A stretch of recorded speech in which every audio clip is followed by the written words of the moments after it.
Buenas tardes. Les damos la más cordial bienvenida a esta mesa de análisis, diálogo y deliberación en la comunicación política. ¿Es posible? Del Seminario de Deliberación y Comunicación Política coordinado por el doctor Iván Islas. Agradecemos a todas y todos los asistentes y al público en general, quienes se han conectado a través de diversas plataformas y especialmente al doctor Fernando Castaños, quien acompaña este ejercicio académico como panelista. Me permito presentar brevemente las semblanzas de los participantes a continuación.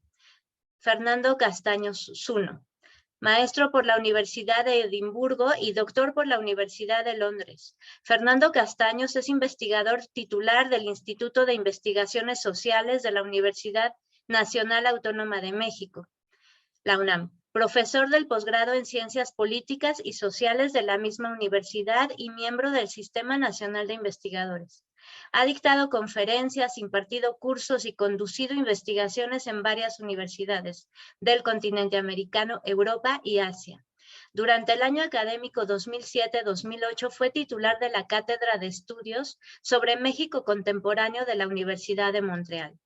Castaños fue fundador del Seminario Perspectivas Democráticas y de la Unidad de Estudios sobre la Opinión, la UDESO, del ya mencionado Instituto de Investigaciones Sociales. También fue integrante de los comités que diseñaron el posgrado en Lingüística Aplicada y la recientemente creada Orientación Interdisciplinaria del Posgrado en Estudios Sociodiscursivos de la UNAM. Es coeditor del Prontuario de la Democracia que se publica en el sitio web del Instituto con respaldo de la Cátedra Madero, el Instituto Nacional Electoral y el Consejo Mexicano de Ciencias Sociales. Ha sido autor y coautor de varios textos sobre la deliberación. A continuación me permito presentar la semblanza del doctor Iván Islas. Iván Islas es doctor en Ciencias Políticas y Sociales por la Universidad Nacional Autónoma de México, programa en el que realizó una estancia de investigación en la Universidad de Lucerna, Suiza. Es profesor de tiempo completo en el Centro de Estudios en Ciencias de la Comunicación de la UNAM. Asimismo, es profesor y tutor del posgrado en mencionada universidad donde imparte el seminario Análisis Semiótico de Productos Culturales. Participa en el seminario Perspectiva Democrática del Instituto de Investigaciones Sociales. Es miembro del Sistema Nacional de Investigadores. Fue coordinador del Centro de Estudios en Ciencias de la Comunicación de la UNAM y es miembro del comité de la recientemente creada Orientación Interdisciplinaria de Posgrado de Estudios Sociodiscursivos de la UNAM. En esta mesa de análisis, cada participante, les comento brevemente, contará con un espacio para la presentación de sus análisis sobre la temática de hasta 40 minutos. Posteriormente presentaremos diversas preguntas retomadas del auditorio, presentadas por diversas plataformas de las redes sociales para su análisis y discusión. A continuación, entiendo, tenemos una breve presentación del doctor Iván Islas. Adelante, por favor, Iván. Sí, hola, ¿qué tal? Muy buenas tardes a todos los que nos están viendo desde Facebook y a todos los que están actualmente en el Zoom. Bueno, pues más bien quería yo introducir al evento en lo que se integra el doctor Fernando. Bueno, pues de manera general plantearles que este proyecto surge pues de una inquietud de hace tiempo por precisamente ahondar y coadyuvar a esta pues, cultura política, a esta construcción que muchos ciudadanos pensamos es necesaria, en la que los procesos democráticos tienen que ser de alguna manera aceitados con esta perspectiva de la deliberación. Entonces, la perspectiva de nuestro proyecto que tiene un propósito o un doble propósito, por una parte ahondar en el tema de la deliberación en su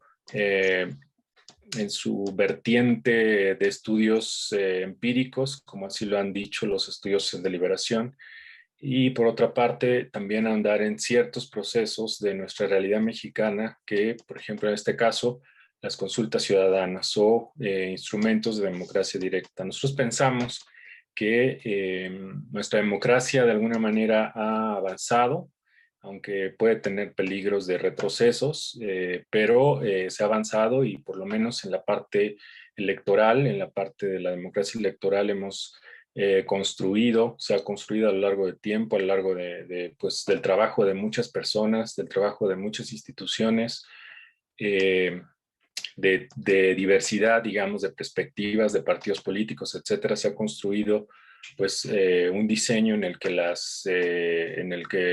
la democracia electoral pues ha salido pues de alguna manera a flote y ha tenido muy buenos resultados. Recientemente, bueno, la elección que acabamos de vivir puede dar cuenta de ello, a pesar de muchos problemas que están alrededor, de muchas otras variables, pero se ha demostrado que ha tenido un funcionamiento de alguna manera, ¿no? Pero nosotros creemos que eso no es suficiente, que tenemos que ahondar en otros aspectos de la democracia, es decir, no se limita a lo electoral, sino que hay otros elementos. Y en ese sentido, nosotros creemos que un elemento esencial es el elemento que tiene que ver con la deliberación. Si bien el tema de la deliberación podría ser considerado como algo de un ideal, algo prescriptivo, algo normativo, el tema de la deliberación también ha tenido a lo largo de la historia de este tema, de los que hemos estudiado, de los que se han dedicado al estudio de la deliberación, ha habido una insistencia en plantear dos asuntos desde mi perspectiva. Es plantear que las democracias esencialmente tienen una perspectiva o una base deliberativa, que no es posible pensar que no, aunque quizá esto lo podamos observar de manera normativa, pero en realidad creemos que la democracia tiene esa base, ¿no? Esa base o esa esencia. Pero también creemos que en la vida real, digamos, en la vida de los procesos políticos o de las interacciones políticas, constantemente se están llevando a cabo procesos de diálogo, procesos en los que los ciudadanos participan y en los que están incidiendo, en los que se ha visto que pueden tener posibilidad de dar pautas hacia cambios de dirección, hacia toma de decisiones de políticas públicas, por ejemplo, y que implica de alguna manera esto que se ha caracterizado como procesos deliberativos en la vida real. Entonces, esta doble dimensión que nosotros hemos observado, por una parte lo normativo, ¿no? Pero por otra parte también estos estudios empíricos que hacen un esfuerzo por tanto mapear, observar, evaluar estos procesos, como también impulsar o incentivar innovaciones en este sentido que están conectadas con lo que han llamado las innovaciones democráticas. Pero bueno, eso es a grandes rasgos una pequeña introducción acerca de como el motivo de nuestro proyecto, que específicamente está enfocado al tema, como ya lo comentaba, de las consultas ciudadanas. Creemos también que el hecho de las consultas ciudadanas es un elemento importante para justo esta democracia que vivimos, pero que tiene que ser estudiado este proceso desde que se han instaurado estos recursos de democracia directa en nuestro país. Y además de hacer un mapeo y de un análisis de cómo se han dado, también lo que nosotros esperamos es que se mejoren y se propongan nuevos escenarios para que estos instrumentos realmente tengan una validez y no sean solamente discursivamente usados para otros fines. Entonces, pues por mi parte esa es la introducción que quería hacerles. Me da mucho gusto que nos puedan estar escuchando de donde se encuentren y pues le doy la palabra a Gabriela. Doctora, adelante. Muchísimas gracias. Podemos decir, con base en los hechos observados en México, que la democracia ha avanzado, sobre todo la democracia electoral, como ya muy bien mencionas. Doctor Isla, sabemos, no obstante, que siempre debe ser cuestionada y así, a través de la participación persistente e informada, se dará sustento a la democracia sustantiva, en la que cada persona interesada y afectada por las decisiones públicas, quienes somos todas y todos nosotros, podamos tener injerencia en la definición de las prioridades y el ejercicio de recursos públicos. Pero no tomo más tiempo. Me gustaría mucho dar la bienvenida nuevamente al doctor Castaños. Adelante, por favor, con sus valiosas consideraciones. Buenas tardes. Buenas tardes, muchas gracias. A ver, nos pide Iván Islas que consideremos la deliberación y la comunicación política. Incluye también diálogo en la problematización que nos pide que consideremos. Voy a empezar por hacer algunas observaciones sobre las palabras que están en esta preocupación que nos plantea él. Son palabras muy cercanas entre sí desde su etimología. Comunicación viene del latín y en latín quiere decir poner en común. A su vez, las palabras latinas, sobre todo el verbo comunicare, son producto de evoluciones y conjunciones de palabras griegas con comunicar quiere decir hacer general y cumplir una función. Con es entre todos y comunicare es cumplir una función. Se utilizaba para, en los contextos en los que se utilizaba, adquiría el significado de caminar, hacer avanzar. Entonces, comunicar es poner en común el avance. Política también viene finalmente del griego, politiké tekné, el arte propio de los ciudadanos, el arte de vivir en sociedad. A partir de ello se desarrolla primero en latín, después en otras lenguas, el estudio de la organización y los procesos de quienes viven en sociedad. Es también a partir de esta idea de politiké tekné que aparecen los términos latinos civita, civitatis, civiles, civil, y deliberar de latín tiene como prefijo de, que significa bajar, descender, y liberar, pesar, sopesar. De aquí viene también la palabra libra, por ejemplo. Deliberar es sopesar de arriba hacia abajo, es cubrir todos los aspectos que son importantes, que son pertinentes. No es posible comunicar si no hay una vida propia de ciudadanos que conviven civilmente. Viceversa, no es posible que se desarrolle la organización político-social si no hay comunicación. Y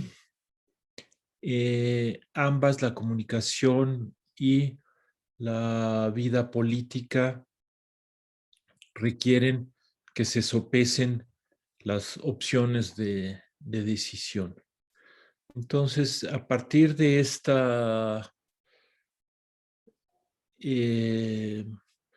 observación sobre los orígenes etimológicos de las palabras, Mi primera respuesta a la pregunta que nos hace Iván sería,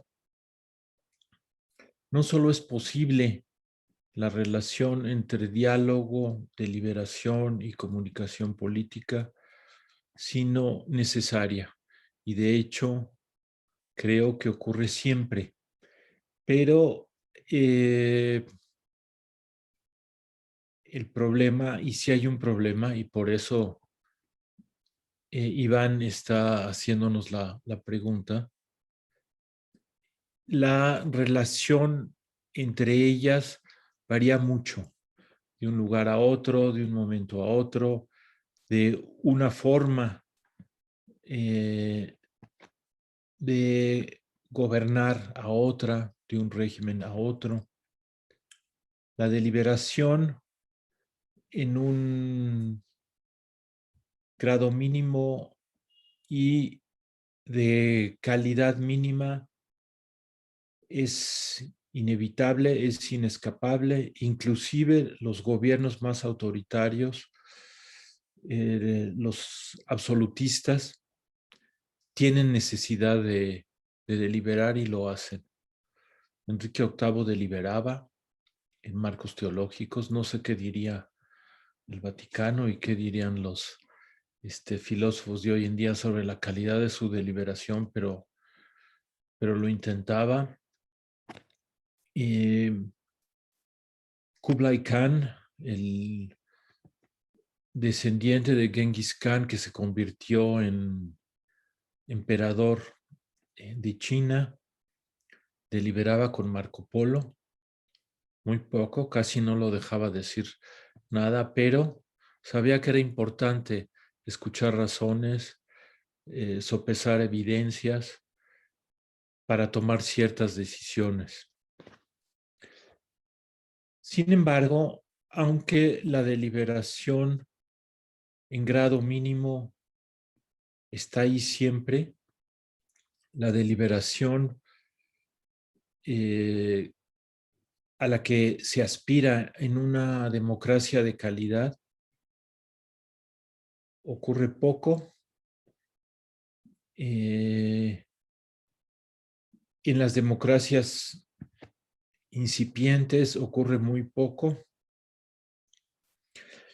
Y es muy importante tratar de entender por qué ocurre en distintos grados y cuáles son las condiciones que propician que la deliberación tenga un mayor peso y que sea de mejor calidad. Mientras más mejore la deliberación, será mejor para todos, a fin de cuentas, para los gobernantes y para los gobernados. A veces los gobernantes no se dan cuenta, pero a la larga es mucho mejor para ellos también.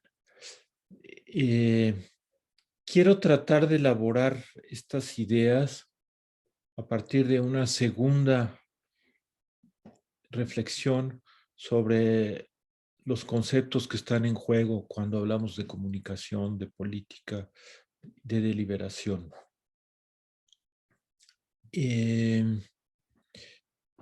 Pero antes quiero decirles que si desean aclarar, si desean interrumpir para que haga alguna aclaración, por favor siéntanse con libertad para ello. Si tienen contraargumentos, sí les pediría que se esperaran a que tratara yo de llegar a algún punto de redondeo. A lo mejor podemos hacer una o dos pausas a lo largo de la exposición para ello. No estoy muy seguro de cuánto tiempo quieren o podría yo hablar. Hasta 40 minutos, doctor Castaños. Perfecto. Bueno, entonces trataré de ir midiendo los tiempos. En primer lugar, me regreso a la idea de comunicación. Además de este sentido básico de poner en común para avanzar juntos en el pensamiento, hay ideas más técnicas, más precisas a lo largo del siglo XX sobre la comunicación. Quizá la mayoría de la gente tiene en mente el modelo que propuso Ferdinand de Saussure y que de algún modo tiene antecedentes en la filosofía medieval y en los escritos de Aristóteles. Y un modelo que después es retomado en cierta medida o quizá todavía de forma más austera en las teorías de la información. Según este modelo, comunicar es transmitir un mensaje y lo que ocurre cuando comunicamos es que codificamos una idea y, bueno, perdón, el emisor codifica una idea y el receptor descodifica esa idea. Es un proceso inversamente simétrico. La idea existe, luego se le pone un vehículo material, sonidos, letras, y el receptor capta esos sonidos, esas letras y recupera la idea que estaba detrás.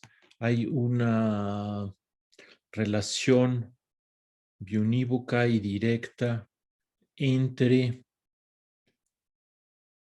los signos que están codificando la idea y la idea. Esta concepción de la comunicación es puesta en duda, sin embargo, en las primeras décadas del siglo XX por Ludwig Wittgenstein y en la segunda parte del siglo XX por algunos filósofos de la escuela analítica que fue muy influida por Wittgenstein, de manera notable por Paul Grice. Lo que nos dice Wittgenstein es que esta idea que captó o que expuso tan claramente Saussure y que para Wittgenstein, tiene sus antecedentes en Locke, en San Agustín, y no lo dice, pero él sabe en Aristóteles también. Es una idea, es una noción que supone una concepción equivocada del significado de las palabras. Nos dice Wittgenstein, las palabras no son nombres de las cosas, tampoco son nombres de los conceptos. Eso es lo que cree quien toma un modelo de comunicación como el de codificación y descodificación. Para Wittgenstein, las palabras, además de que pueden representar ideas, son formas de acción. Utilizar una palabra es tomar un turno en un juego de lenguaje que forma parte, perdón por la manera en que estoy usando la palabra forma, que es parte de una forma que toma la vida. Para Wittgenstein no se puede pensar la comunicación si no se piensa en interacción y si no se piensa en vida. Comunicar es interactuar con otros de una manera que es importante para la manera en que nos conducimos, la manera en que hacemos cosas. Desde las cosas más simples como clavar una mesa, aceptar una encomienda de un cliente, no digamos discutir cómo queremos relacionarnos. En esta concepción de el significado de las palabras como algo que comprende su potencial de uso y no solo su potencial de representación, Wittgenstein pone énfasis en la noción de regla. No hay un juego como los juegos de lenguaje que puede existir si no hay reglas. Aunque muchas veces cuando juguemos estos juegos infringamos las reglas, si no existieran las reglas, el juego no existiría. Y no hay reglas que no sean de antemano sociales, que no sean de antemano compartidas por otros y no solo por quienes están jugando el juego del lenguaje en ese momento. Dice Wittgenstein que una idea o nos hace pensar, no lo dice con estas palabras, pero nos da las pautas para que lleguemos a estas conclusiones. Un modelo de comunicación como el de Saussure o el de las teorías de la información, que es un modelo de dos, el emisor y el receptor, es finalmente un modelo de un lenguaje privado. Esta codificación de la idea y esta descodificación de la idea que está en ese modelo son planteamientos que suponen que la relación entre el nombre y el referente o entre el nombre y el concepto las puede establecer el individuo, que en esencia el lenguaje es privado y que lo que ocurre en la comunicación es que se ponen en correspondencia dos lenguajes privados.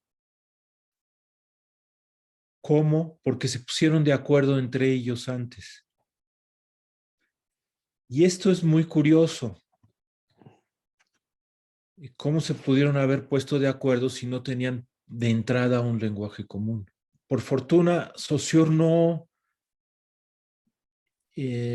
apoya toda su teoría en su modelo inicial que le sirve para entrar, para introducir sus ideas.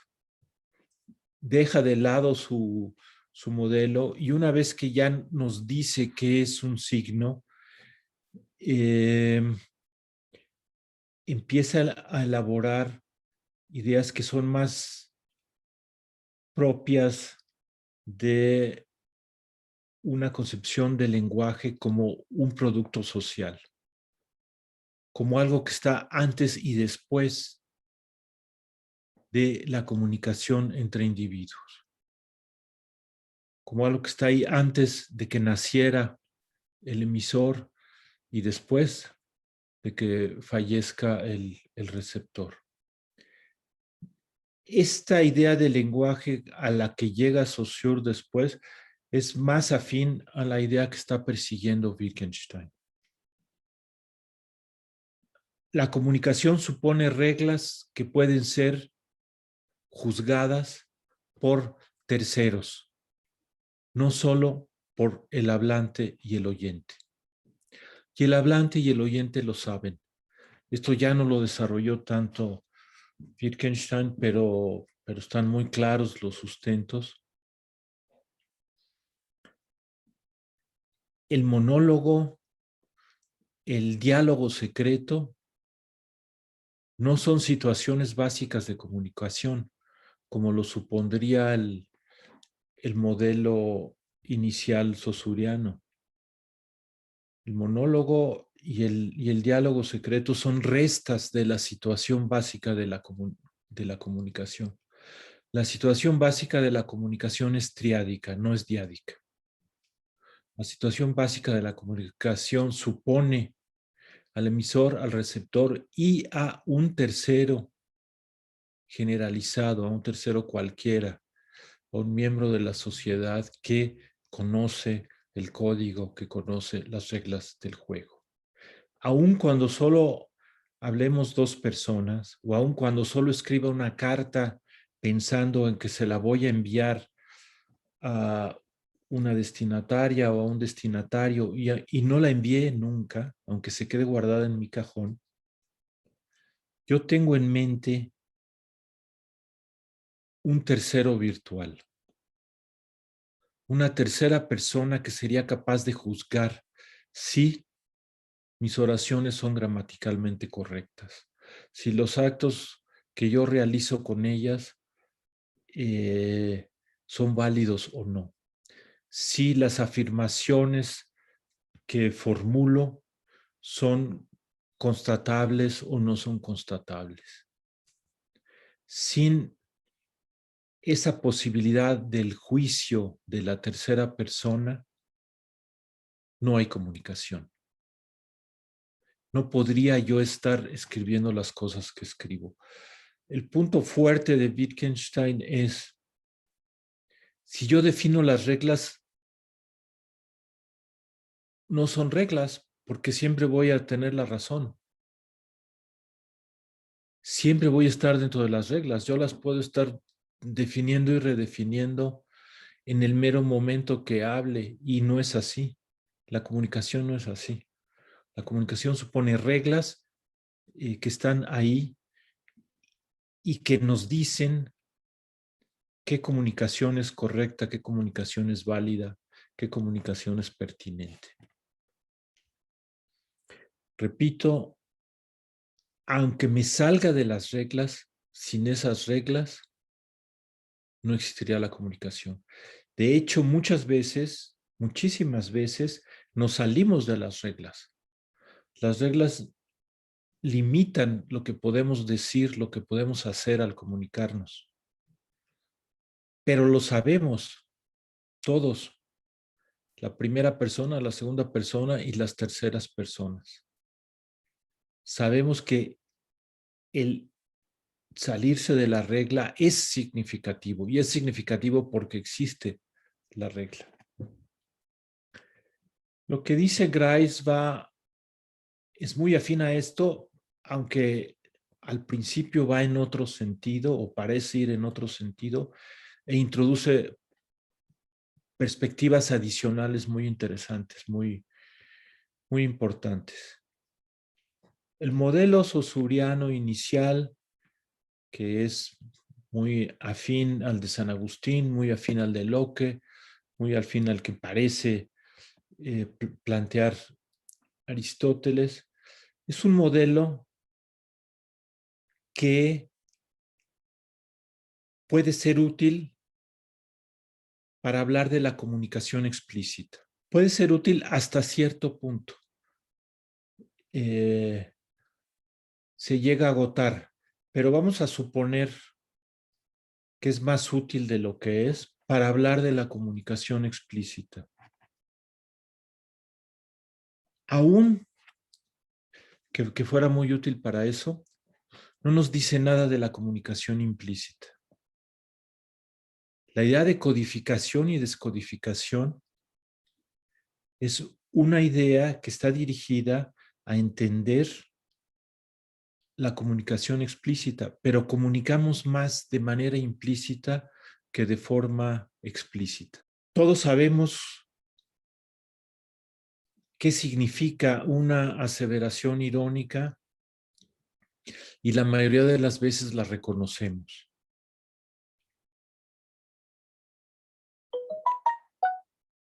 Eso, que sea irónica, está implícito, no está explícito.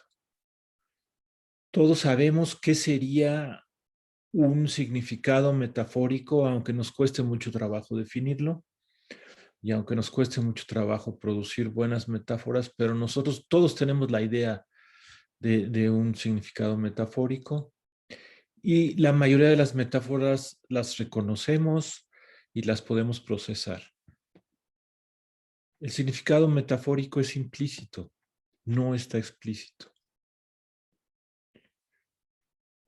La fuerza de aseveración, el carácter literal o figurativo que tienen las palabras son ejemplos básicos, pero no son los únicos. Hay muchos otros de comunicación implícita. Y hay más comunicación implícita que explícita. La única manera, o al menos la única manera que alcanzó a ver Grice cuando hizo sus trabajos, les decía yo, en la segunda mitad del siglo XX, de poder explicar la comunicación implícita, es diciendo que no es un proceso simple de codificación y descodificación, o que si lo es, solo es en parte codificación y descodificación, que hay algo más. De hecho, después de que expone los argumentos, las evidencias que sustentan esto, nos damos cuenta que es mucho más que esa codificación y descodificación. Hay una coproducción. El emisor, el hablante, le está pidiendo al receptor, al destinatario, vuelve a generar esto. Y volver a generarlo es muy diferente que codificarlo o descodificarlo. Es ver qué mensaje correspondería, y aquí es donde vuelve a aparecer el espíritu wittgensteiniano. ¿Qué mensaje correspondería en el momento en que se está emitiendo? ¿Qué mensaje correspondería en el turno del juego de lenguaje que se está jugando y en función de la manera en que se está desarrollando la vida? Una misma oración puede ser interpretada de formas muy distintas en distintos contextos discursivos y en distintos momentos de desarrollo de actividades prácticas o de procesos de relación. Entonces, sí, nos damos cuenta que la comunicación es triádica porque implica la posibilidad de ser juzgada por otros y necesariamente implícita. No podríamos codificar todo y además si lo hiciéramos siempre estaríamos encerrados en lo que el código ya es, y todos sabemos que la comunicación tiene casi siempre un poco de creatividad. No podríamos estar diciendo cosas nuevas si todo fuera explícito.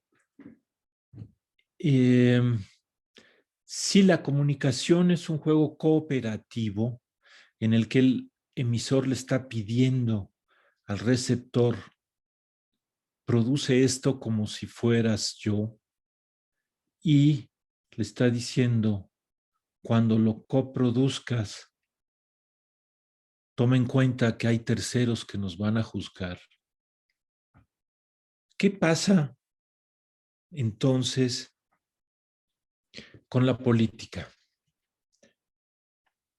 ¿Y qué pasa con la deliberación? Aquí paso a las otras dos palabras que están en la problemática que nos plantea Iván. Política tiene varias acepciones, es un término polisémico. En una primera acepción, no en una primera, para dar un ejemplo, cuando alguien dice todo programa educativo nuevo es una apuesta política, o cuando alguien dice toda relación interpersonal es política, están dándole dos significados parecidos pero distintos a la palabra política.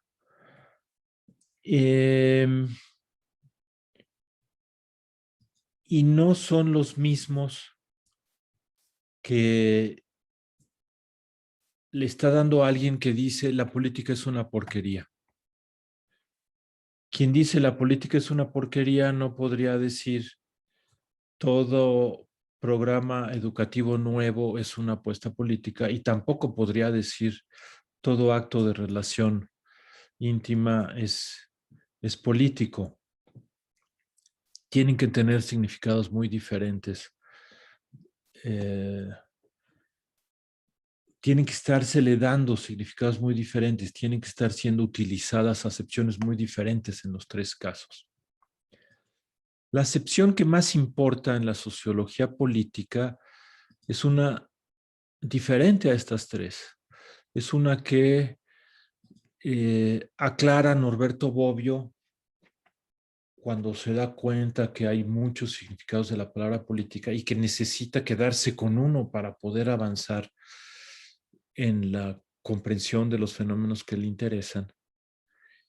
Y él finalmente se queda con la idea de que política es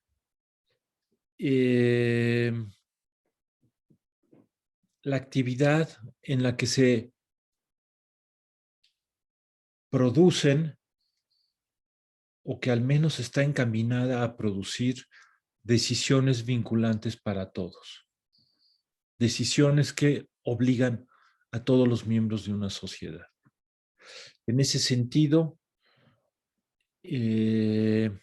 lo que se hace cuando se hace política no necesariamente es una porquería y no puede ser íntimo.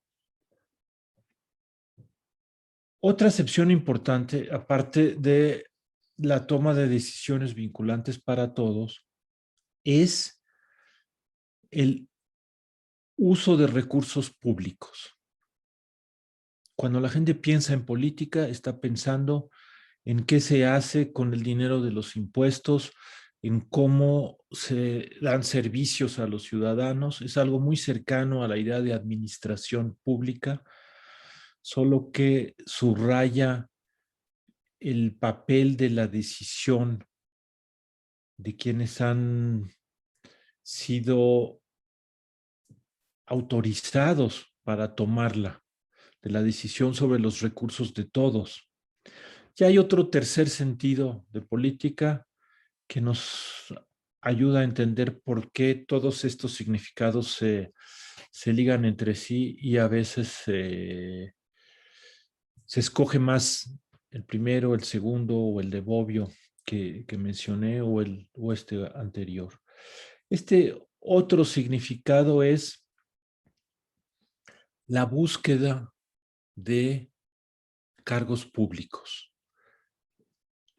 Política es el ámbito donde se desarrollan las formas de acceso al poder.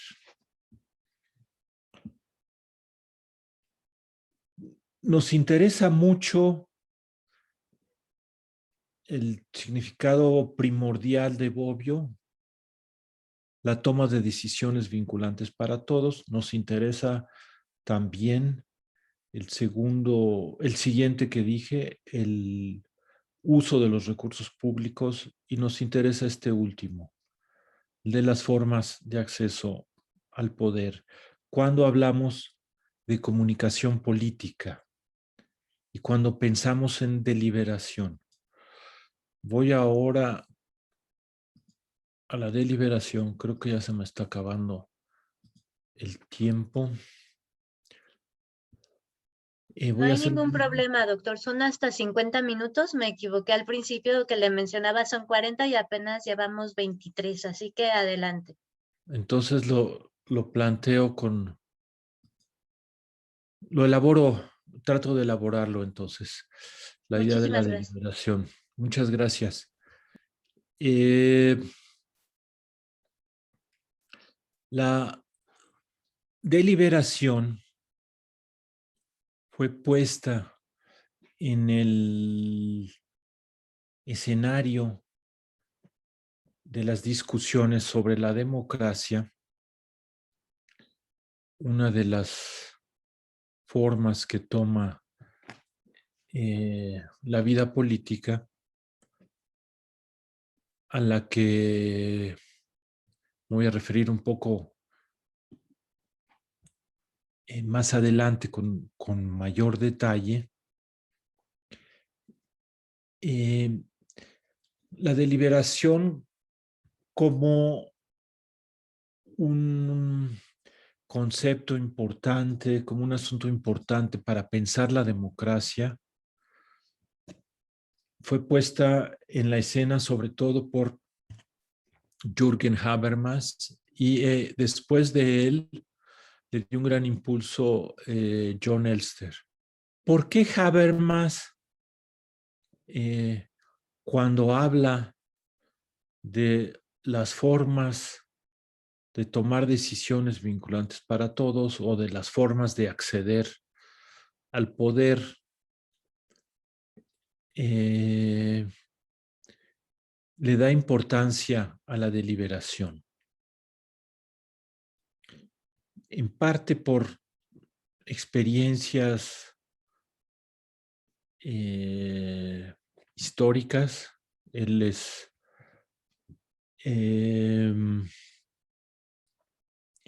heredero y crítico de la escuela crítica de Habermas. Perdón por usar la palabra crítica 2 veces tan cercanas, pero es pertinente aquí. Después de la guerra, Alemania se dio cuenta que tenían que hacer una crítica muy fuerte al discurso que hizo posible el nazismo, un discurso en el que la propaganda dominó la comunicación pública y un discurso en que la polarización definió las posibilidades de acceso a los espacios de comunicación misma. Sin embargo, algunos de los grandes pensadores de la escuela de Frankfurt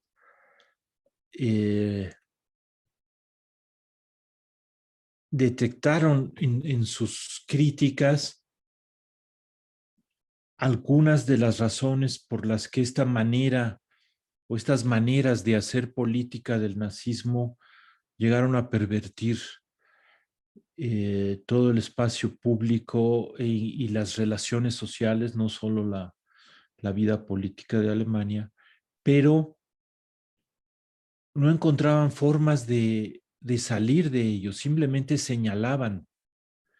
Y el señalar lo que ellos veían que había estado mal, no quiero ahorita discutir si sus señalamientos eran correctos o no, pero lo que hacían eran diagnósticos muy fuertes, muy radicales. Habermas, a partir de esas experiencias, le dijo a Adorno la vida sigue. No te puedes quedar en criticar todo radicalmente. Eso es muy fácil. Cualquiera puede pararse en una esquina y criticar todo. Si haces eso, estás evadiendo tu responsabilidad. Tu responsabilidad es no solo criticar lo que estás viendo mal, sino criticarlo de una manera que permita ver hacia adelante y que permita empezar a reconstruir esta sociedad que quedó tan traumatizada, tan dañada. Dice, ¿cómo de lo poco que sobrevivió vamos a volver a tener posibilidades? Esta era la preocupación de Habermas. La vida sigue. Y a partir de esas experiencias tan duras del nazismo, de la propaganda, de la quema del Reichstag, de todo eso que se vivió en Alemania, a partir de eso y tratando de ir más allá de eso, Habermas hace unas reflexiones sobre la naturaleza de la sociedad, hace filosofía sociológica o sociología filosófica y hace también reflexiones sobre la política, filosofía política o política filosófica, y nos dice que la democracia gira en torno de la transformación y no en torno de la mera acumulación de ideas. Esto es muy importante. Si nos quedamos en la crítica extrema, radical de Adorno y no somos capaces de ver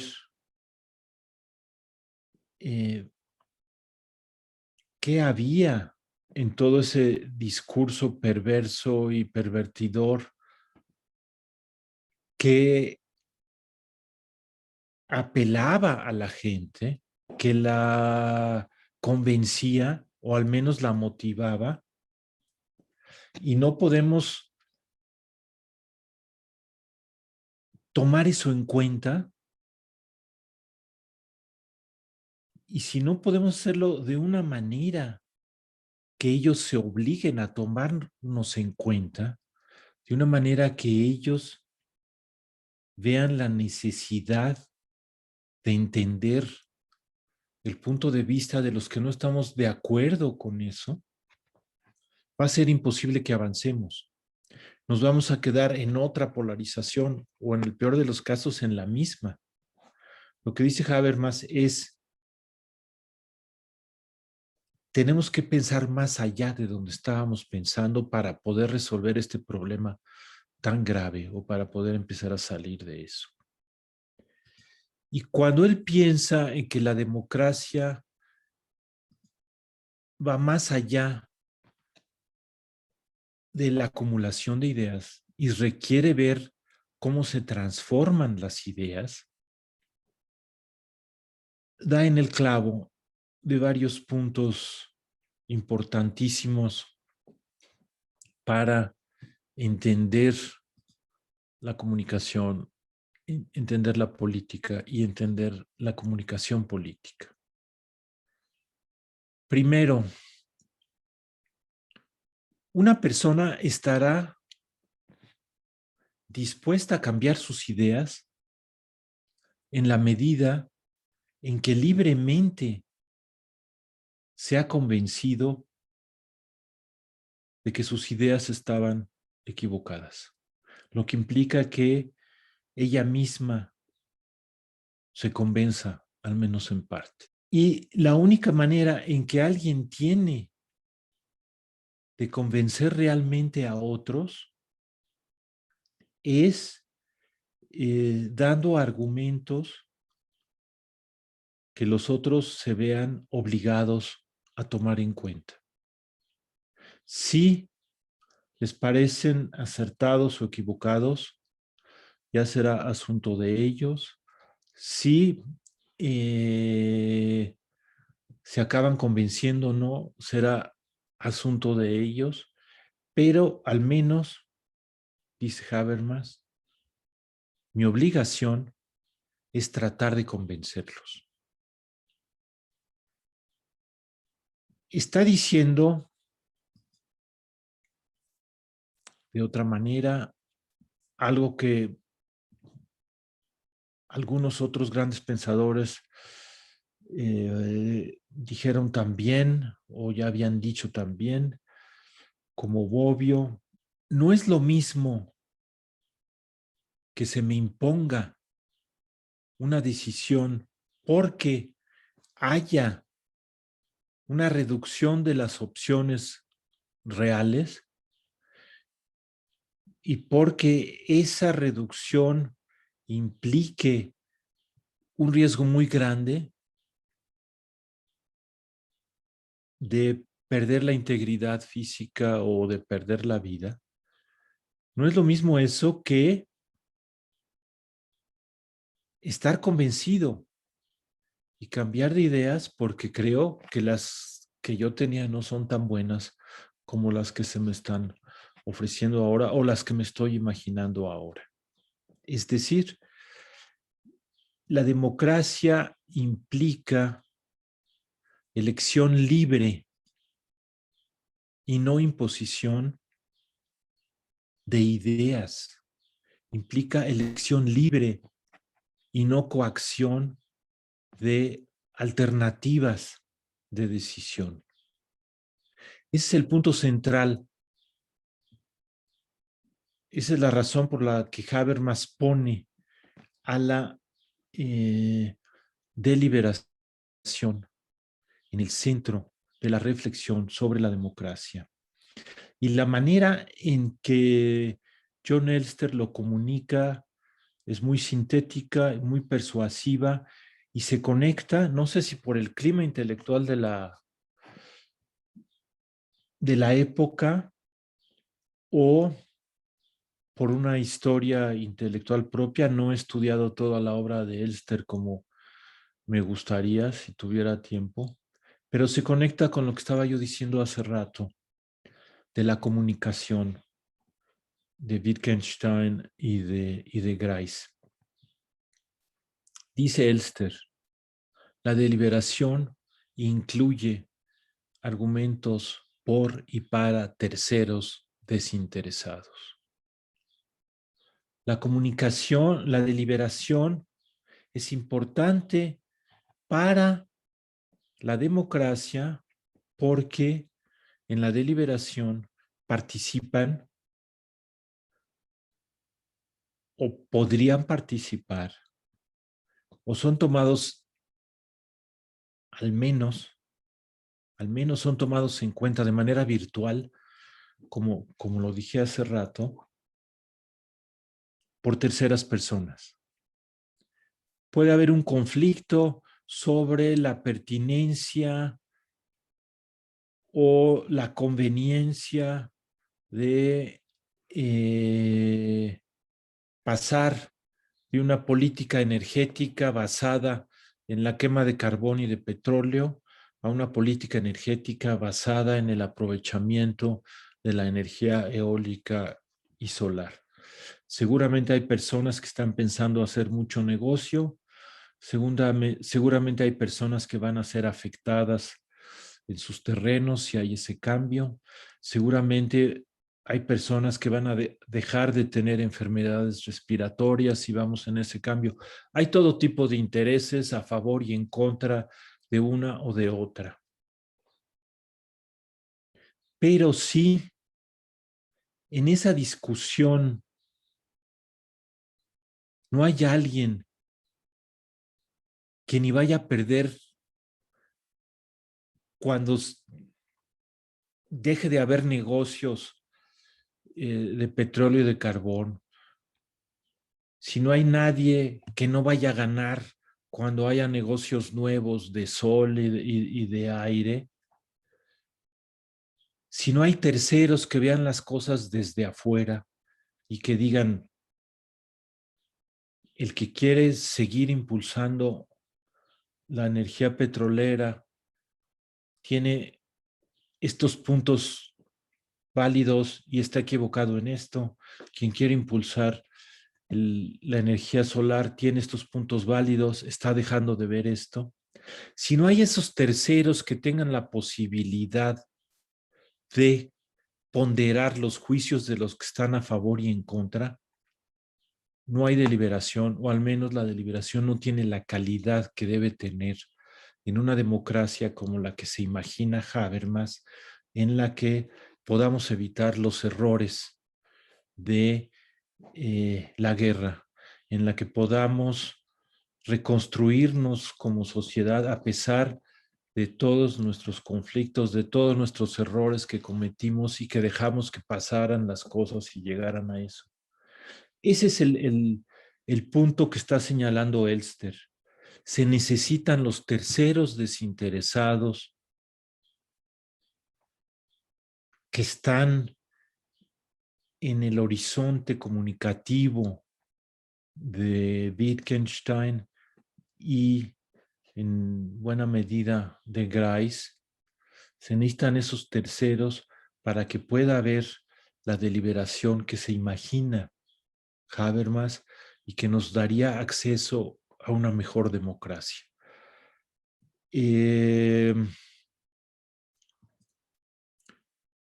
Para tratar de cerrar 2 puntos. Lo que estaríamos diciendo, si queremos avanzar en las conceptualizaciones a las que apuntan Habermas y Elster, es que la deliberación es una forma de interacción discursiva propia de la política, pero no solo existente en la política. Dije mal, no propia. Una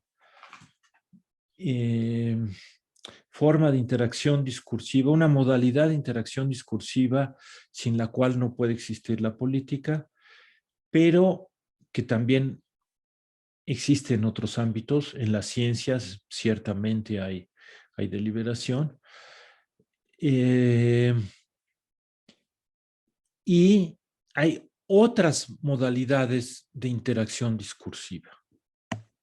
Muy rápidamente, si vemos cuáles son las contrapartes de los elementos que mencioné al tratar de acercarme a una caracterización de la deliberación, además de la deliberación, en la política hay negociación, hay alineamiento y hay contienda.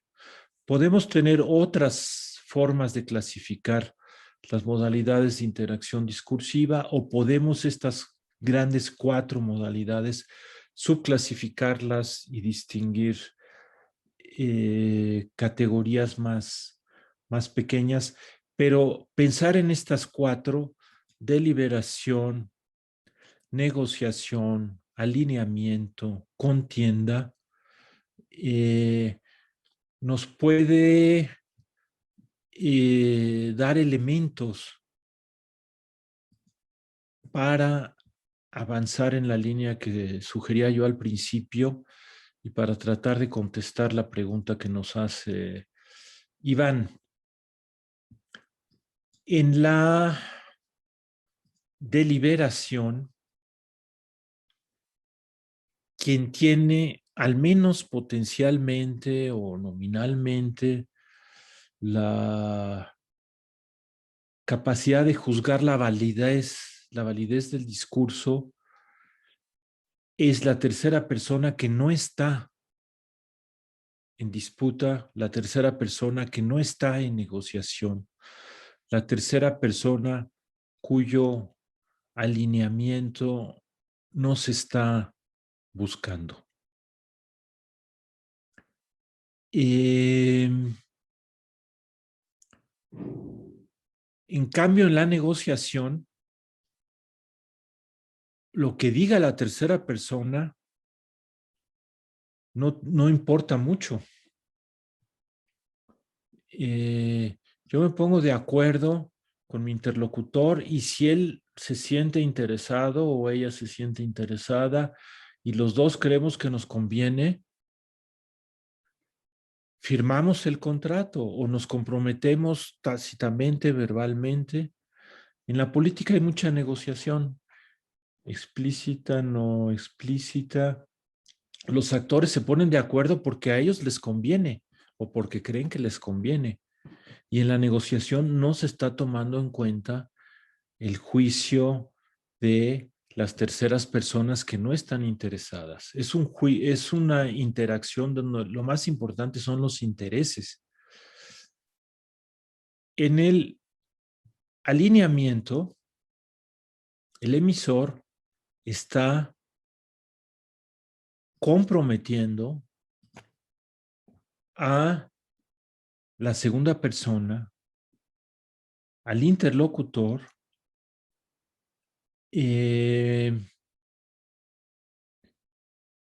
a que lo apoye, a que vaya en la misma línea que él o que ella. Aquí tampoco es importante el juicio desinteresado de la tercera persona, el juicio de validez.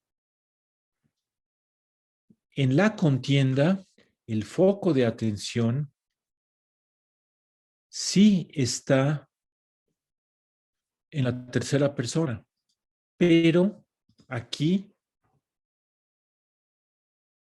no se está dirigiendo la interacción discursiva al contenido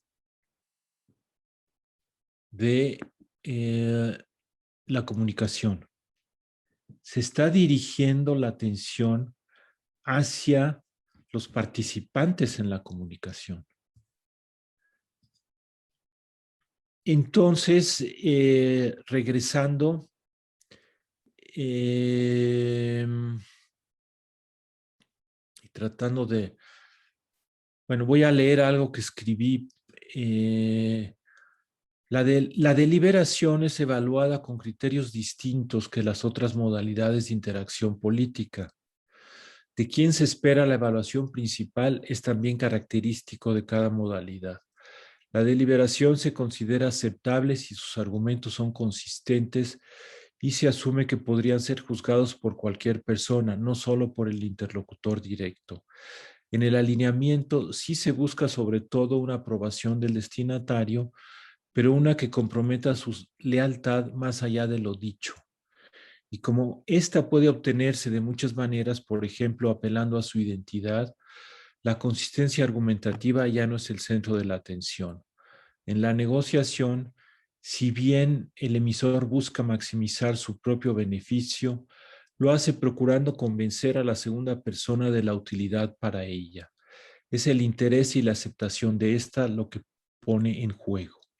En la contienda, el hablante busca proyectar cualidades como la sinceridad para lograr la confianza y la adhesión de las terceras personas, y la lógica de lo que dice vuelve a quedar en un segundo plano. Viendo las cosas en esta perspectiva, tratando de contrastar las modalidades de interacción discursiva en la comunicación política, podemos intentar una definición operacional de la deliberación que es afín al espíritu de las reflexiones de Habermas y que es en buena medida concordante con la definición sintética de Elster. Y una que hemos propuesto es: hay deliberación cuando, al plantear la posición propia, el acuerdo o el desacuerdo con otros que han hablado antes, se toman en cuenta sus premisas. Es en este momento cuando el foco no está en comprometer a alguien buscando que sea leal en lugar de que sea en lugar de convencerlo libremente. Es cuando se toman en cuenta las premisas de los otros, cuando yo puedo decir libremente,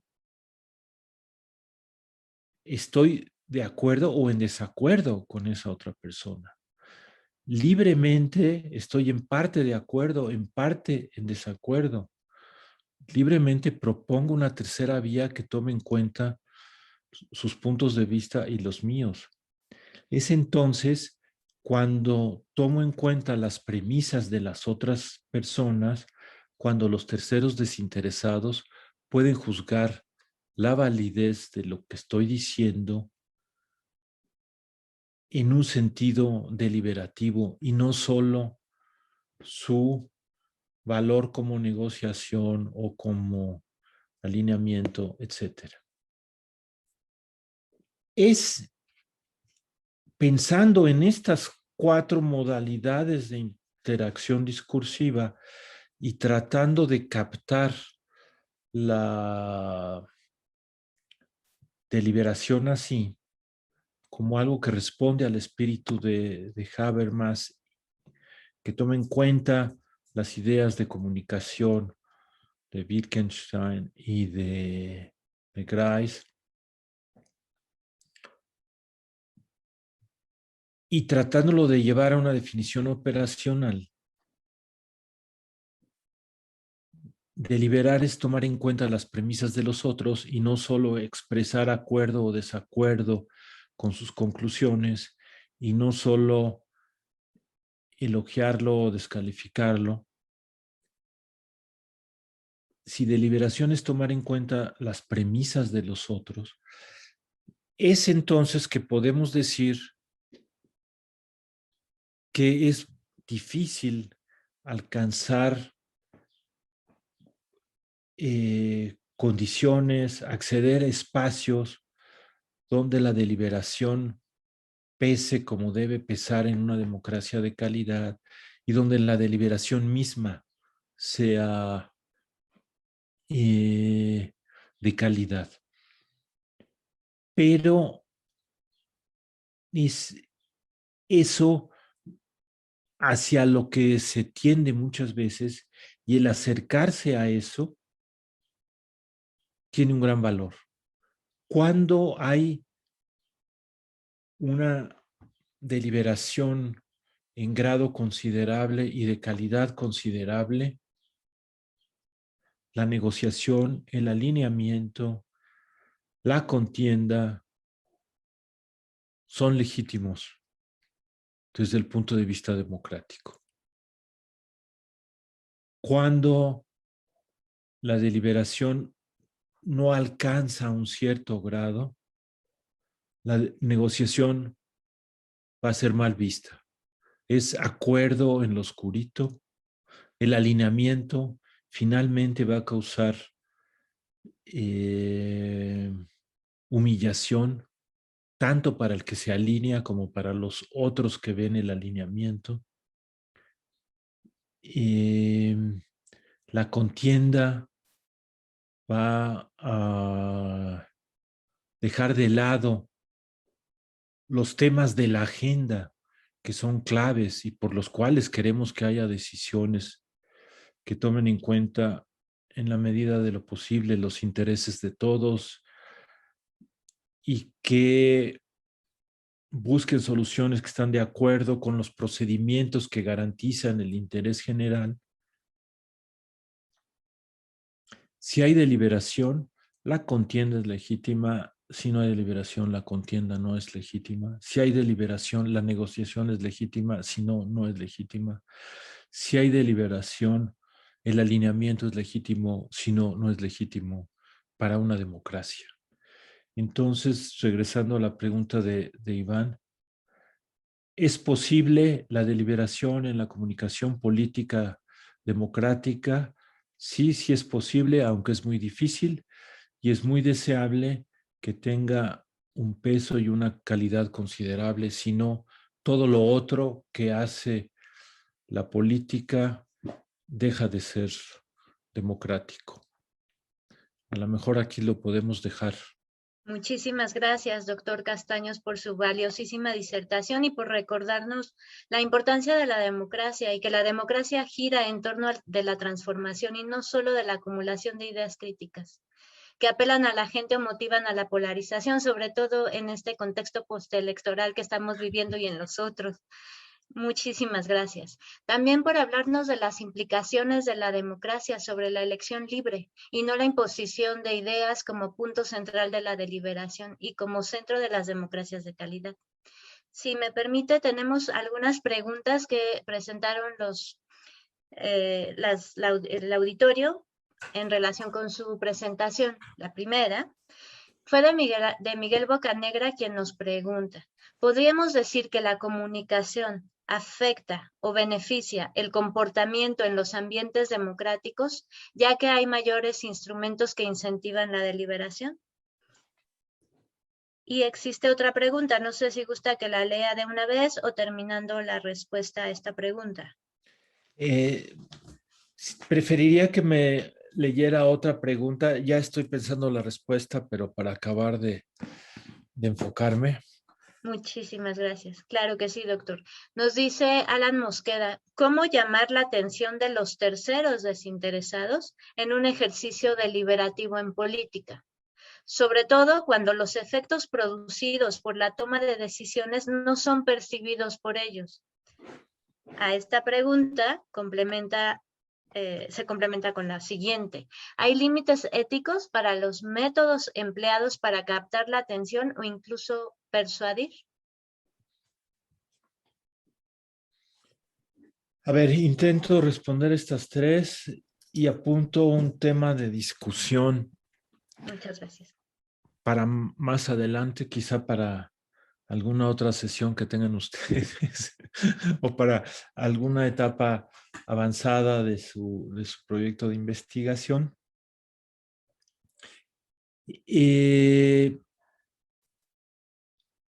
De algún modo, lo que me están preguntando estas tres personas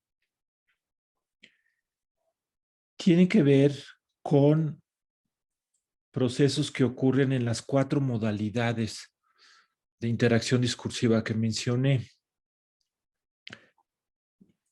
Y sobre todo con un proceso de jerarquización de temas, un proceso de tematización.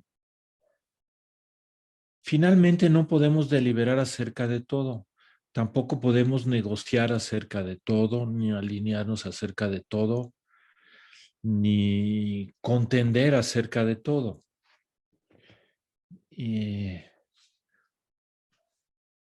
No somos capaces cognitivamente, no tenemos tiempo y tampoco tenemos interés. Van a discutir si el penalti que marcó el árbitro en favor de Estados Unidos el otro día fue válido o no válido, personas que se interesen en el fútbol. Quienes no se interesen en el fútbol se van a hacer a un lado de la discusión. La deliberación supone tematización, supone jerarquización de temas. Y esa es una de las razones, no es la única, por la que normalmente es pertinente en una investigación observar las 4 modalidades de interacción discursiva, aunque nuestra preocupación principal sea la deliberación, porque los temas sobre los cuales se van a deliberar son temas que surgen, que se procesan y que se jerarquizan también en las otras modalidades y no solo en la deliberación. La tematización es en cierta medida una condición de la deliberación. Si alguien quiere hablar de una cosa y otro de otra, pues no va a haber deliberación. Es una condición y un producto. Ahí hay una relación muy complicada en los años 70, podríamos decir dialéctica. La jerarquización es condición de la deliberación y la deliberación es causa de la tematización, pero no es una relación simple y biunívoca.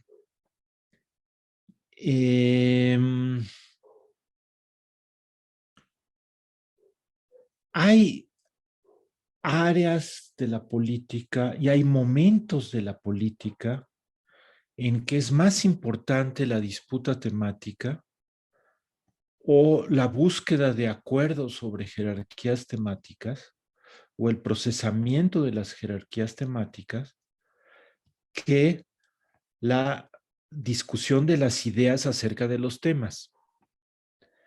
Así son las campañas políticas, así son las contiendas electorales. Y aquí me remito a lo que usted acaba de decir hace unos minutos.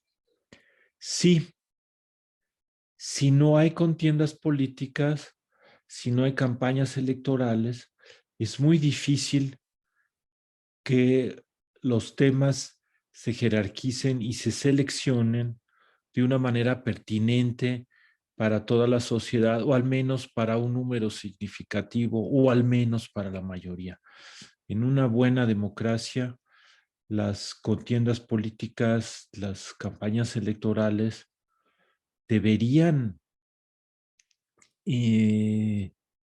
estar regidas, sí, deberían tener límites éticos que conduzcan a que se elijan los temas pertinentes, al menos para la mayoría. Y si se puede, para la sociedad en su conjunto, los temas que son importantes de manera general, aunque no sean tan importantes para un grupo particular. Y, es decir, debería haber un acoplamiento entre la deliberación pasada y la nueva tematización. Y esa nueva tematización debería dar pie a la deliberación que sigue. En una democracia de calidad alta, las contiendas electorales deberían empezar y con la deliberación anterior o desde la deliberación anterior y contribuir a la deliberación que sigue, aunque en sí las campañas no contuvieran deliberación muy elaborada, ni muy extensa, ni muy profunda. Y no pueden tenerlo. La deliberación requiere recurrir a los puntos de vista de los posibles afectados por las medidas específicas. Si no se les toma a ellos en cuenta, pues no hay deliberación suficiente. La buena deliberación requiere tomar en cuenta las opiniones de los expertos. Si no, tampoco va a ser una deliberación adecuada. Entonces, si ha de tomarse en cuenta a los posibles afectados, si ha de tomarse en cuenta a los expertos y no solo a los actores políticos que tienen propuestas divergentes, no hay tiempo de hacerlo en las campañas. Esto se tiene que hacer después de las campañas. Aquí a veces hay un equívoco. Hay personas que piensan medir la calidad democrática en términos de las promesas cumplidas. Yo creo que es un error pedirle a un candidato que cumpla todas sus promesas cuando accede a algún cargo público. Si le decimos que cumpla todas sus promesas, le estamos diciendo que no tome en cuenta a nadie más después. Y sus promesas se las hizo a los votantes que votaron por él y no tomó en cuenta al resto de la sociedad. Ahí hay un problema. Sí debe estar de acuerdo con el espíritu de sus promesas. Sí, si no las cumple, debe explicar por qué. Debe decir, ya tomé en cuenta esto que no tomaba en cuenta. Pero no hay que exigirle que cumpla todas sus promesas. Ese es un error y no se da en las democracias de más alta calidad. Sí se le pide que no vire 180 grados, se pide que más o menos sea congruente con lo que estaba planteado, pero se le pide que escuche, que pase después de la etapa de contienda electoral, que pase a la etapa de deliberación legislativa y luego a la etapa de deliberación ejecutiva, que escuche a los otros representantes, que tome en cuenta la opinión ciudadana mayoritaria, que vaya a ver qué pasa con los posibles afectados, que vea si es viable o no, si va a ser costoso o no. Todo eso tiene que hacerlo después de la elección. Y ¿cómo llamar la atención de los terceros desinteresados? Los terceros desinteresados en la disputa de los políticos, en la disputa inmediata por unas políticas públicas o por otros, incluyen a terceros interesados en la democracia normalmente e incluye a ciudadanos potencialmente interesados en la democracia. Representar en la democracia es actuar comprometido con la deliberación, además de otras cosas. Y comprometerse con la deliberación es comprometerse con las reglas del juego que hacen posible la deliberación. Quien delibera está pidiendo que lo escuchen, que escuchen sus razones, que no lo descalifiquen, y por lo tanto él queda obligado a escuchar las razones de los otros y a no descalificar. Y eso redunda en que finalmente todos quedamos obligados a cumplir la ley, pero es una obligación moral, una obligación basada en esta legitimidad de la decisión porque procedió deliberativamente. No se vale, después de deliberar, si uno pierde, que diga, me salgo del juego. Queda mal. En una democracia de calidad queda mal quien se sale del juego después de haber jugado porque había unas reglas del juego.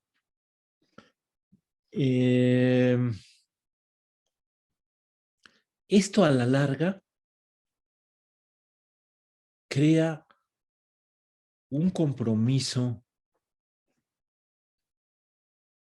de los ciudadanos entre sí y de las ciudadanas entre sí.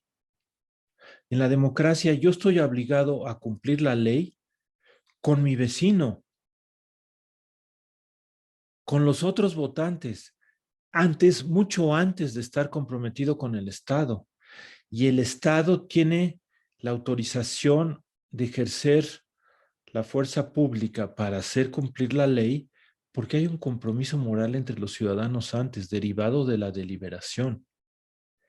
En un régimen que no es democrático, ese compromiso moral entre los ciudadanos no existe. Lo que existe es un miedo a la fuerza pública, puramente. Y por eso en un régimen dictatorial, la gente ve como legítimo infringir la ley y a veces lo toma como bandera. Una bandera de lucha es infringir la ley en un régimen dictatorial. En una democracia eso no puede ser. Cuando alguien dice, ahora vamos a infringir la ley, ese queda aislado moral y políticamente. En una democracia, cuando ya se llega al grado de calidad suficiente en que la primera obligación de cumplir la ley es entre nosotros mismos, cuando eso pasa, los terceros están viendo y les va a llamar la atención si los actores políticos están siendo deliberativos o no. En Estados Unidos, al final de la contienda electoral, donde hubo tantas actitudes antidemocráticas y donde el expresidente Trump hizo todo lo posible por dejar fuera a los terceros que podían juzgar que era válido y que no era válido, finalmente perdió. Finalmente hubo suficientes terceros que decían, yo no sé si estoy de acuerdo con su política económica con respecto a China o estoy a favor de su política económica con respecto a China, pero lo que sí sé es que no estoy de acuerdo con su discurso antidemocrático. Lo que sí sé es que no estoy de acuerdo con la manera en que trata a las mujeres. Sí sé que no estoy de acuerdo con la manera en que trata a las personas de otros grupos étnicos y raciales. Él, en lugar de escucharlos, los está descalificando, los está aislando, los está maltratando. Con eso no estoy de acuerdo. Siempre va a haber en una democracia que llega a un grado de calidad suficiente terceros desinteresados en la disputa política que estén interesados en cuidar la democracia. Es un resultado casi natural. Sí. Muchísimas gracias, doctor Castaños, por recordarnos la importancia también y por supuesto tomamos en cuenta de como posible tema a discutir que existen otros ejercicios discursivos que se deben de tomar en cuenta junto a la deliberación.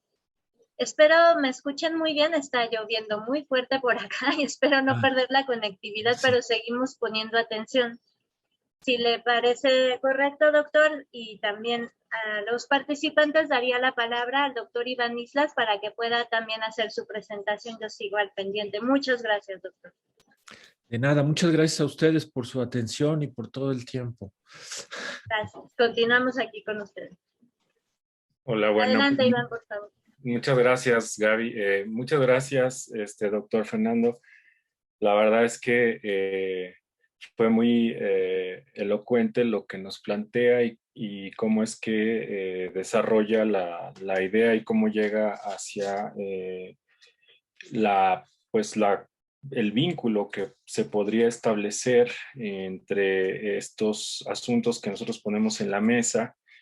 Y en efecto, pues hay muchos antecedentes del tema de la deliberación, desde antecedentes colatinos hasta pasando por toda la teoría democrática, y me gustó mucho que planteara o que abordara el tema de Habermas como uno de los pilares, pero también el caso de Elster, como también otro de los que pues empezaron a poner en la mesa el tema ya desde la perspectiva contemporánea, claro, desde una tradición muy como de democracias avanzadas, obviamente, pero creo que mucho de lo que ellos han producido, incluso de los académicos que actualmente o contemporáneamente han estado trabajando el tema, pues nos puede servir a nosotros para poder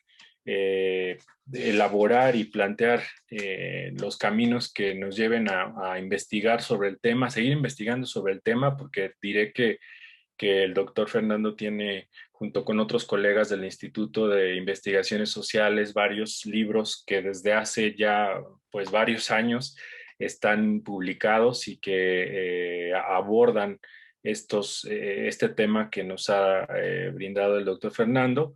Recientemente se publicó también una entrada digital, ¿no? También una publicación digital en donde se recogen diversos conceptos sobre democracia, y uno de ellos es el de deliberación, que corrió a cargo del doctor Castaños, junto con otros los colegas, ¿verdad, Fernando?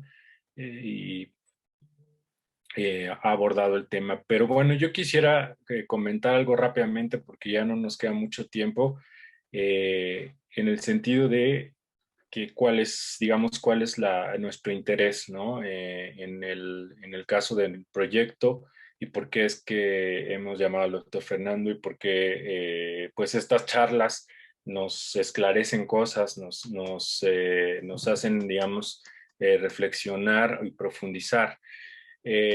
Pues una de las preguntas claves pues es qué es exactamente esto de deliberación y también cómo funciona en la práctica. Ese es un elemento primordial, ¿no?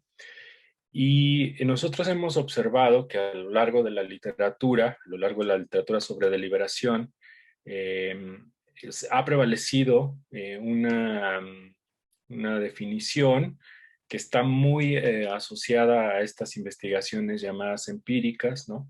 Que buscan ser cada vez más plausibles y tener cierto peso pues, persuasivo en el mejor de los términos, dejar de ser como esta creencia en la deliberación, ¿no? Como una fe en la deliberación, sino plantear una cuestión mucho más realista, de alguna manera un tanto más modesta, ¿no? En cuanto a sus alcances, pero que podamos al mismo tiempo desarrollar modelos de estudio político, ¿no? Mucho más poderosos.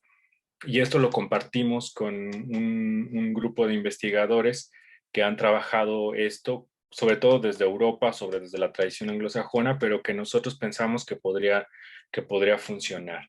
Y bueno, en esta como perspectiva que es mucho más ubicada hacia el tema de los estudios empíricos. En un estudio empírico, sugeriría, a partir de lo que estaba yo diciendo al principio, que se vea, para empezar, la situación de comunicación. ¿Quiénes son los emisores?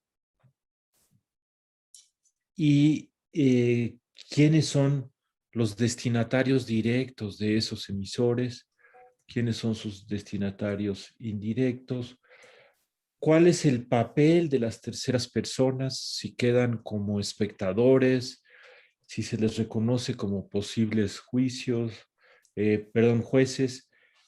si se les considera intermediarios, si se les trata como testigos, si se busca convertirlos en adeptos. Creo que hay un juego ahí de situaciones de comunicación posible. ¿Cómo se da la toma de turnos? ¿A quién se le da la palabra? ¿Quién la da? ¿Quién tiene acceso? ¿Quién no? Y ahí quizá se pueda ver o empezar a ver algo de lo que me preguntaban en la primera pregunta. ¿Cuándo las condiciones de comunicación benefician y cuándo perjudican las posibilidades de la deliberación? Seguramente hay situaciones de comunicación que son más favorables a la deliberación y otras que son menos favorables a la deliberación. Ese puede ser un primer punto de partida para un estudio empírico. Otra sugerencia en una de las definiciones que está en los textos que mencionaba Iván, y pensando en esta idea de que la deliberación no es solo discusión lógica o solo discusión sustentada en evidencias, que es algo que se están dando cuenta los estudiosos, como lo dice él, y que además va acompañada de otras modalidades discursivas. Es importante ver si quien presenta un planteamiento distingue, o al menos lo presenta de manera que se pueda distinguir el juicio epistémico, el juicio de verdad, el juicio que tiene que ver con los hechos o con la lógica de los planteamientos. Si se puede distinguir el juicio que nos dice esto va a costar poco, esto va a costar mucho, esto va a llevar muchos años, esto va a llevar pocos años, esto va a tener estas consecuencias, esto se puede hacer así, no se puede hacer así. El juicio sobre eso, sobre los hechos posibles, sobre los caminos para lograr las cosas. Si se puede distinguir ese juicio, el juicio epistémico, del juicio normativo. esto es correcto, esto no, esto respeta los derechos, esto no respeta los derechos, esto toma en cuenta, esto no. En ámbitos poco deliberativos, no se distinguen estos dos juicios. Se trata como si algo fuera viable porque es correcto, o como si fuera correcto porque es viable, y no es cierto. A veces algo es viable, pero no es correcto. Y hay un tercer juicio que es muy importante, el valorativo. Si quien en su discurso presenta una distinción o permite luego que se distinga lo que uno quiere, lo que uno desea, lo que es indeseable, lo que se busca evitar, si se distingue eso de lo que es correcto y eso de lo que es viable, entonces hay condiciones para una deliberación muy buena. Al revés, si alguien dice, no importa que sea correcto o no, lo importante es que todos lo queremos, ahí ya la deliberación está poniéndose en peligro. Si alguien dice, después vemos si es viable o no, después encontramos una solución, lo que queremos ahorita es todos decidir que tenemos que ir por este camino, ahí también ya la deliberación está en riesgo. Si el juicio valorativo está por encima del normativo y si el normativo está por encima del epistémico, o si se ignoran los otros, la deliberación va por mal camino. Lo importante es que se puedan distinguir los tres y que unos actores digan, sí, yo sí quiero esto,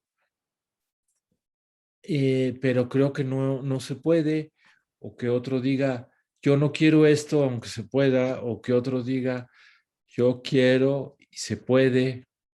¿Sí? A la larga lo que queremos es que una decisión sea correcta normativamente, que sea factible, que no sea demasiado cara en términos sociales y pensando en el largo plazo y honestamente, porque a la larga, pues todo el mundo está pagando las decisiones que se toman en el ámbito de la política, ¿no? Queremos que sea deseable, que sea correcta y que sea viable, las tres cosas. Y no que solo se juzgue todo en uno de esos términos y se olviden los otros. Entonces, eso se puede investigar empíricamente y llegar a esa evaluación de las tres dimensiones se puede llegar por lo que dije hace rato. Se están tomando en cuenta o no las premisas del otro. Creo que hay un posible esquema empírico. Para ir a algo más operacional, más detallado, pues habría que buscar